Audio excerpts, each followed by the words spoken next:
এই বিধানসভা গতবার আমরা প্রায় ২৭,০০০ ভোটে হেরে গেছিলাম, তাই তো? তো সেই বিধানসভা এবার জিততে হবে, সেই ধরনের আওয়াজ তৈরি করতে হবে। বলুন আমার সাথে, ভারত মাতা কি। গ্যারান্টি এবার যে এই বিধানসভা আমরা জিততে চলেছি। দাসপুর বিধানসভা এবার ভারতীয় জনতা পার্টি জিততে চলেছে। আজকে এই দাসপুর বিধানসভায় আমাদের প্রথমেই আমি স্মরণ করতে চাই আমাদের এই বুথের যিনি বুথ সভাপতি, আমাদের এখানকার পঞ্চায়েত মেম্বার দুবারে নিজেদের মধ্যে চিৎকার করবে না ভাই, এই চুপচাপ, নাহলে অন্যদিকে চলে যাও। সাংবাদিকদেরকে অনুরোধ করব নিজেদের মধ্যে নীরবতা বজায় রাখবেন। প্রথমে তাকে স্মরণ করতে চাই আমাদের নির্মল বেরা, দুবারের পঞ্চায়েত সদস্য। তার জন্য একবার জোরে হয়ে যাক, ভারত মাতা কি জয়, জয় শ্রীরাম। মহান দেশের মহান নেতা নরেন্দ্র মোদী জিন্দাবাদ, জেপি নাড্ডা জিন্দাবাদ, অমিত শাহ জিন্দাবাদ, নীতিন নবীন জিন্দাবাদ, ভারত মাতা কি। বন্ধুগণ, আজকে এই দাসপুরে আমাদের যে সভা, সেই সভায় উপস্থিত আমাদের সভাপতি শ্রী তন্ময় দাস মহাশয়, উপস্থিত আমাদের বিভাগের কর্মেনা রাজ্যের নেতা, বহু পুরনো নেতা নীলাঞ্জন অধিকারী, আমাদের প্রাক্তন সভাপতি মাননীয় শ্রী রতন দত্ত, আর একজন আমাদের পার্টির অনেক পুরনো নেতা, আমাদের এখানকার বিধায়ক, ঘাটাল বিধানসভার বিধায়ক মাননীয় শ্রী শীতল কপাট, তপন দত্ত জেলা সাধারণ সম্পাদক শতদল নাগ, তনুশ্রী সাঁতরা, বিধানসভা ইনচার্জ হৃদয় হাজরা, মদন রুইদাস, বিজন মিত্র, তিনজন আছেন এখানে যারা অন্য জেলায় বাড়ি কিন্তু এখানে বিধানসভা ইনচার্জ হিসেবে কাজ করছেন। তার মধ্যে মদন রুইদাস আমাদের এসসি মোর্চার, তার তিনি জিএস। গোটা মঞ্চকে একবার সবাই মিলে হাততালি দিয়ে সবাই মিলে স্বাগত করাবেন। এছাড়াও উপস্থিত আছেন আমাদের প্রশান্ত বেরা, কালীপদ সেনগুপ্ত যিনি প্রচন্ড পরিশ্রম করেছেন, তপন মাইতি, রামকুমার দে, দাসপুর বিধানসভার 6 জন মন্ডল সভাপতিরা কোথায় আছে? সবাই দাঁড়িয়ে যাও, জোরে হাততালি দিয়ে একবার মন্ডল সভাপতিদেরকে বরণ করে নেবেন। আর মঞ্চে যদি কেউ থেকে থাকেন, যদি বাদ গিয়ে থাকেন, চিন্ময় চক্রবর্তী আছেন যিনি অন্য বিধানসভার ইনচার্জ কিন্তু এই বিধানসভায় বাড়ি। বাদ বাকি সবাইকে একবার জোরে হাততালি দিয়ে সবাই মিলে বরণ করে নিন। এরা আমাদের এই জেলার তথা এই বিধানসভার নেতৃত্ব। বন্ধুগণ, আমরা দাসপুরে কেন জমা হয়েছি? আমরা বিজয় সংকল্প সভা করছি। এখান থেকে ভালো দেখা যাচ্ছে না, তাই না? এই পারের লোকেরা দেখতে পাচ্ছে না, তাই তো? তো বিজয় সংকল্প সভার মানে কি? আমরা জয় করতে চাই। কি জয় করতে চাই? এই পশ্চিমবঙ্গ, যে পশ্চিমবঙ্গকে মমতা বন্দ্যোপাধ্যায় এবং তার দলবল দ্বিতীয় বাংলাদেশ বানানোর পরিকল্পনা করছে, আজকেই দিল্লি থেকে 2টো চ্যানেল আমার হিন্দিতে এবং ইংরেজিতে ফোনও নিল, মানে ফোনে যে বাইট নাই। কি বলছে? বাংলাদেশের ছেলে খোকন চন্দ্র দাস, তাকে ঘরের মধ্যে জ্যান্ত জ্বালিয়ে পুড়িয়ে মেরে দেওয়া হয়েছে। দোষ কি তার? দোষ তার একটাই, তার মা গালয় কাঠের মালা পরতো, স্ত্রী মাথায় সিঁদুর পরতো, সন্ধেবেলা হলে তুলসী তলায় প্রদীপ জ্বালাতো। কিছুদিন আগে দীপুচন্দ্র দাস, তাকেও তাই করা হলো। কি তার দোষ ছিল? সে নাকি কোনো একটি ধর্মের অবমাননা করেছে, সেই অজুহাতে তাকে গণধোলাই করা হলো। পুলিশ জনতার হাতে তুলে দিল। গণধোলাই করার পর গলায় দড়ি টাঙিয়ে গাছের সাথে ঝুলিয়ে দেওয়া হলো। বডিটা নড়ছে, তখনও ঠোঁটটা কাঁপছে, চোখের পাতাটা টিপটিপ করছে, অর্থাৎ জ্যান্ত আছে। সেই সময় কেরোসিন তেল, পেট্রোল দিয়ে আগুন জ্বালিয়ে দেওয়া হলো। দোষ কি তার? একটাই দোষ, তার দোষ হচ্ছে হিন্দু হওয়া কি কোনো দোষের? আপনাদের কি মনে হয় কোনো দোষের? আজকে বাংলাদেশে এই পরিস্থিতি তৈরি হচ্ছে। আপনারা বলছেন সুকান্ত দা, এ তো বাংলাদেশের খবর, আপনি এখানে বলছেন কেন? তাহলে আপনাদেরকে স্মরণ করিয়ে দিই কয়েক মাস আগের কথা, যখন মুর্শিদাবাদে শামশেরগঞ্জে ওয়াকফ আইন পাশ নিয়ে তখন এই ধরনের আন্দোলন চলছিল। মুর্শিদাবাদের শামশেরগঞ্জ হরগোবিন্দ দাস, তার ছেলে চন্দন দাস, বাড়ির সামনে পাশের বাড়ির কাকু কুপিয়ে মেরে দিল। চোখের সামনে তার মা দেখেছে ছেলেকে কোপাতে, স্ত্রী দেখেছে স্বামীকে কোপাতে। পালিয়ে গিয়ে অন্য রাজ্যে গিয়ে আশ্রয় নিয়েছিল, বাঁচাতে পারেনি নিজের স্বামীকে, নিজের পুত্রকে। পুলিশের আসতে কতক্ষণ সময় লেগেছিল মমতা বন্দ্যোপাধ্যায়ের পুলিশের আসতে? মাত্র 4 থেকে 5 ঘন্টা।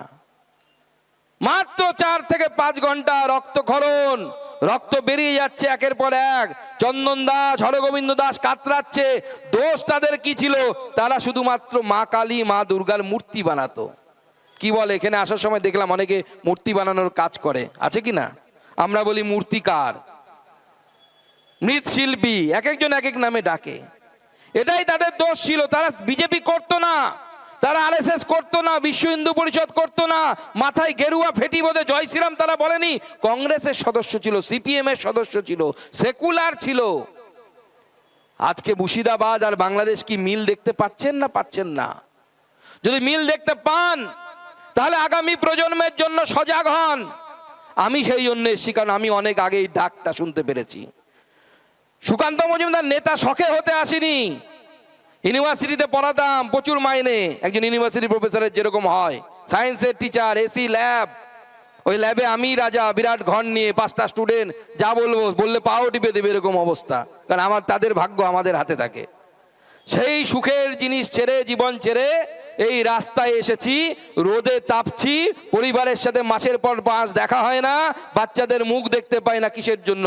উদ্দেশ্য একটা, এই পশ্চিমবঙ্গকে বাঁচাতে হবে, এটাকে বাংলাদেশ তৈরি করে দেওয়া যাবে না। মনে রাখবেন, এই উদ্দেশ্য নিয়ে আমাদের লড়াই। আমাদের লড়াই শুধু ওই লাল বাড়ির দখল বা নীল বাড়ির দখল নেওয়া নয়, এই পশ্চিমবঙ্গকে রক্ষা করার লড়াই। এই পশ্চিমবঙ্গকে রক্ষা করতে হবে, দায়টা আমাদের। বলবেন কেন দায় আমাদের? ইতিহাস মনে রাখতে হবে বন্ধুগণ। আমি যখন আসছিলাম, আমার আগে সম্ভবত কেউ বক্তব্য রাখছিলেন আপনাদের এই মঞ্চ থেকে, সেই ইতিহাস উনি বলছিলেন, অল্প করে বলেছেন। 1946 সাল, এই গোটা ভারতবর্ষে তখন কোন অংশটা পাকিস্তান হবে, কোন অংশটা পশ্চিমবঙ্গ হবে, কোন অংশটা ভারতবর্ষ হবে, তা নিয়ে তখন ভোটাভুটি চলছে। সেই সময় যেহেতু ঠিক হয়েছিল হিন্দু বহুল এলাকা হিন্দুস্তানে থাকবে, মুসলিম বহুল এলাকা পাকিস্তানে যাবে, কি করলেন? পুরো বাংলা, তখন যে বঙ্গপ্রদেশ অর্থাৎ এখনকার বাংলাদেশ আর বর্তমানের যে পশ্চিমবঙ্গ, এই দুটো মিলে যে বঙ্গপ্রদেশ, সেখানে মুসলিমরা সংখ্যাগরিষ্ঠতা ছিল। স্বাভাবিকভাবে গোটা বঙ্গ, ইউনাইটেড বেঙ্গল ইংরেজিতে যাকে বলে, সেই ইউনাইটেড বেঙ্গল সেটা বাংলাদেশে অর্থাৎ পূর্ব পাকিস্তানে যাবার কথা। ডক্টর শ্যামাপ্রসাদ মুখার্জি বললেন না, হতে পারে না।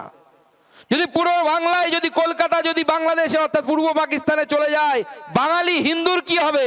ঘাটালের লোকেদের কি হবে? দাসপুরের লোকেদের কি হবে? এরা কোথায় যাবে? তার সাথে সুনীতি কুমার চট্টোপাধ্যায়, মেঘনাথ সাহা, বিজ্ঞানী, যাদের নাম আমরা বইয়ে পড়েছি, তারা সবাই আন্দোলনে নামলেন। পশ্চিমবঙ্গ নামক একটা নতুন বাচ্চার জন্ম হলো, একটা রাজ্যের জন্ম হলো। আর সেই পশ্চিমবঙ্গকে বলা হলো বাঙালি হিন্দুদের থাকার জায়গা। অন্যরা থাকতে পারেন, কোনো অসুবিধা নেই, যে কেউ থাকতে পারে, কিন্তু আমার প্রশ্ন, বাঙালি হিন্দুর জন্য যে পশ্চিমবঙ্গ তৈরি হয়েছিল, সেই পশ্চিমবঙ্গে যদি বাঙালি হিন্দু মূর্তি তৈরি করার জন্য যদি খুন হতে হয়, তাহলে হিন্দুরা আগামী দিনে যাবে কোথায়? আমরা কি উড়িষ্যায় পালাবো, না মধ্যপ্রদেশে পালাবো, না বিহারে পালাবো, নাকি মেরুদণ্ড সোজা করে লড়াই করবেন? সেই জায়গায় পৌঁছতে চান? কি লড়াই করতে চান? যদি লড়াই করতে চান, পশ্চিমবঙ্গকে বাঁচাতে চান, নিজের ধর্ম সংস্কৃতি যদি রক্ষা করতে চান, তাহলে সুকান্ত মজুমদারের সাথে আসুন, বিজেপির সাথে আসুন, বিজেপির সকল নেতৃত্বের সাথে আসুন, আমরা সবাই মিলে কাঁধে কাঁধ মিলিয়ে লড়াই করব। আর তার জন্য প্রথম যে শর্ত, এইবারের নির্বাচনে আমাদের প্রার্থী এখান থেকে যে হবে, কে হবে প্রার্থী? দল যাকে ঠিক করবে। আমি প্রার্থী সব জায়গাতে একজনকেই দেখতে পাই, সেটা হচ্ছে 5টা পাপড়িওয়ালা পদ্ম ফুল, তার বাইরে আমি কিচ্ছু চোখে পড়ে না। সেটাই ভারতীয় জনতা পার্টির প্রার্থী। মাথায় রাখবেন, আমার লোক হলো না, আমার দাদা হলো না, তেনার দাদা হলো, ওদের কিচ্ছু যায় আসে না। পশ্চিমবঙ্গের মুখ্যমন্ত্রী যেই হোক, বিজেপির নীতি অনুসারে তাকে চলতে হবে। সেরকম আপনার বিধায়ক যেই হোক, তাকে বিজেপির নীতি অনুসারে চলতে হবে। বিজেপির কর্মীরা যেরকম চাইবে সেরকম আপনার বিধায়ককে চলতে হবে, যেরকম আপনারা চাইবেন সেরকম আপনাদের সাংসদকে চলতে হবে। এটাই ভারতীয় জনতা পার্টির নীতি। সেই জন্য সবাই মিলে কাঁধে কাঁধ মিলিয়ে লড়াই করুন এই পশ্চিমবঙ্গকে রক্ষার লড়াই, যে পশ্চিমবঙ্গকে রক্ষার লড়াই নিয়ে আমরা এখানে এগিয়ে এসেছি। এখন তৃণমূলও আমাদের দেখা দেখি বিভিন্ন জায়গায় সভা শুরু করেছে। আমাদের রাজ্য সভাপতি শ্রমিক দা, আমাদের বিরোধী দল নেতা শুভেন্দুবাবু এবং আমি, তার সাথে অন্যান্য নেতৃত্ব বিভিন্ন জায়গায় সভা করছি। তৃণমূলের ভাইপো, চেনেন তো ভাইপোকে? হ্যাঁ হ্যাঁ, সবাই বলছে চোর চোর চোর, আমি বলছি না, জনতা বলছে চোর। সে কালকে এরকম একটা মঞ্চ বানিয়েছে, এর থেকেও বড় মঞ্চ। আর এই যে মাঝখানে যে রাস্তাটা, এখানে একটা বড় র্যাম্প বানিয়েছে, এটা ফ্যাশন শো হচ্ছে, তার মধ্যে হাঁটতে হাঁটতে যাচ্ছে। বডি বিল্ডিং করে বডি বানিয়েছে, কাজ নেই, কি করবে? কাজ নেই তো খইবাজ, নাই কাজ তো খইবাজ। সে র্যাম্পে হাঁটতে হাঁটতে যাচ্ছে আর বলছে, সেখানে গিয়ে বড় বড় জ্ঞানের কথা বলছে, সুকান্ত মজুমদার এই করেছে, অমুক করেছে, তমুক করেছে। আর 3টে লোককে নিয়ে এসছে, বলছে দেখুন এদেরকে নাকি নির্বাচন কমিশন মৃত বলেছে।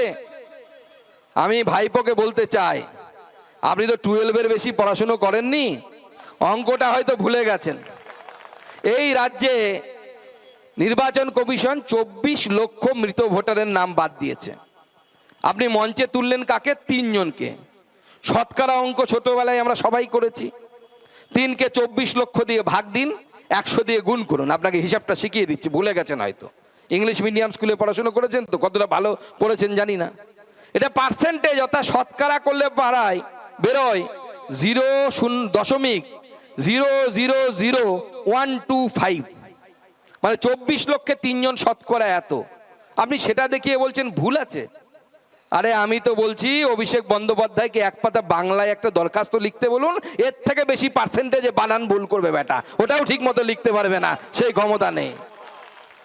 সে আবার বলছে সুকান্ত মজুমদার বিবেকানন্দকে বলেছে, এই বলেছে, হ্যান বলেছে। আরে আপনি বুঝতে পারেননি, আরে তার কাছ থেকে বিবেকানন্দ শিখতে হবে, যার নাম গরু পাচারে জড়ায়।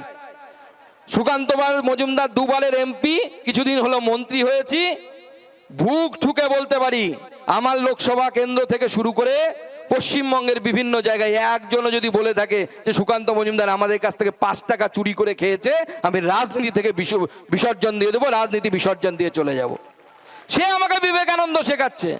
আরে বিবেকানন্দ বুঝতে হলে আমি বলছি এই 26-এর পর তো অনেক টাইম থাকবে আপনার।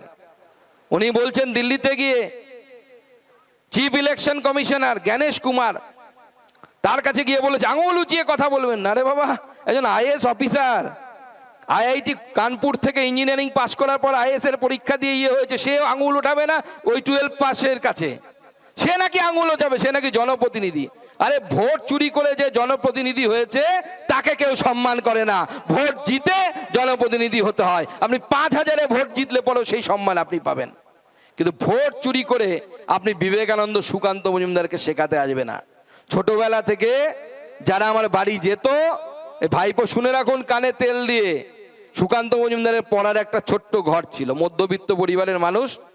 সেই ঘরে কোন সচিন তেন্ডুলকারেরও ছবি লাগেনি, শাহরুখ খানেরও ছবি লাগেনি, আমির খানেরও ছবি লাগেনি। একটা ছবি লাগানো থাকতো পেপার থেকে কেটে, তার নাম হচ্ছে স্বামী বিবেকানন্দ।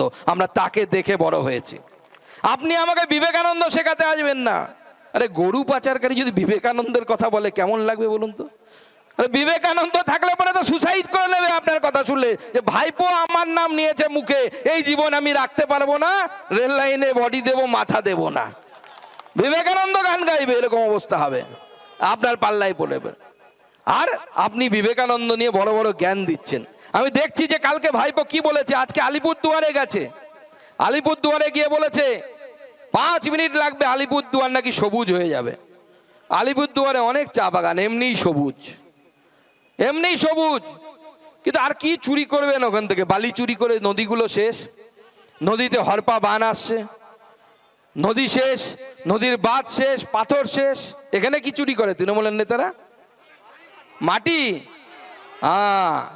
আমরা ছোটবেলায় পড়তাম, ছোটবেলায় জীবন বিজ্ঞান আপনারাও নিশ্চয়ই পড়েছেন স্কুলে। আমরা পড়তাম তৃণভোজী প্রাণী হয় আর মাংসাশী প্রাণী হয়, তাই তো? আর মানুষকে বলা হয় সর্বভুক প্রাণী, মানুষ সব খায়। কিন্তু মানুষেরও ভাগে, মানুষ বালি ইট সিমেন্ট পায়খানা এগুলো খায় না। তৃণমূল হচ্ছে এমন প্রথম মানব প্রজাতি, তারা পায়খানা থেকে বাড়ি সব খেয়ে হজম করতে পারে। এটা কোনো মনুষ্য প্রজাতি পারে না, একমাত্র তৃণমূল কংগ্রেস এটা করতে পারে। সেই জন্য তারা সব কিছু খাচ্ছে। আজকে অবাক হয়ে যাচ্ছি আমরা। এখানে তৃণমূলের বিভিন্ন নেতার নামে আমাকে কয়েকজন বলেছেন যে এখানে বেশ কিছু নেতা আছে যারা তৃণমূলের হয়ে নাকি খুব মারামারি করে, লাফালাফি করে, হ্যান ত্যান করে, এই করবে, অমুক করবে, তমুক করবে, এসব সমস্ত কিছু নাকি এখানে তারা হুমকি চমকি দেয়। আমি অবাক হয়ে শুনলাম এখানকার যিনি বিধায়ক আছেন মমতা ভূঁইয়া, তাই তো, তার ছেলে সে কুমারেশ ভূঁইয়া এখানে একটা রাজ কলেজ আছে, সেই রাজ কলেজে জানতো আপনারা, কেউ কেউ তো যান নিশ্চয়। সেই রাজ কলেজে একটা ঘর দখল করে বসে আছে কুমারেশ ভূঁইয়া, এবং সেখানে তাকে সেবা করার জন্য কোনো রকম রেজলিউশন না করে, অর্থাৎ পরিচালন কমিটি যে কলেজে থাকে তার রেজলিউশন না করে 20 জন লোককে নিয়োগ করেছে কন্ট্রাকচুয়াল, এবং তাদেরকে কলেজের টাকা থেকে মাইনে দিচ্ছে। বাপের জমিদারি মনে করে এরা কলেজগুলোকে, এবং পশ্চিমবঙ্গের শিক্ষা ব্যবস্থাকে সম্পূর্ণভাবে ধ্বংস করে দিয়েছে। আপনারা অবাক হয়ে যাবে শুনলে পরে, পশ্চিমবঙ্গের যে কলেজগুলোতে অনার্সের লাইন দিয়ে ফর্ম নিতে হতো, পশ্চিমবঙ্গের কলকাতা থেকে শুরু করে কলকাতার সংলগ্ন এলাকায়, সেই সমস্ত কলেজগুলোতে 40%-এরও বেশি সিট ফাঁকা, কেউ পড়তে যাচ্ছে না। পাড়ার লোকেরা, আগে পাড়ার বাচ্চা ছেলেরা আমাদেরকে দেখে পড়তে যেত কলেজে, ভাবতো যে একদিন পড়াশুনো করে কেউ ইঞ্জিনিয়ার হবে, ডাক্তার হবে, কেউ কলেজে গিয়ে অনার্স পড়বে, করে মাস্টারমশাই হবে স্কুলের। আজ বাংলার আওয়াজ, বাঙালির আবেগ, জি 24 ঘন্টা।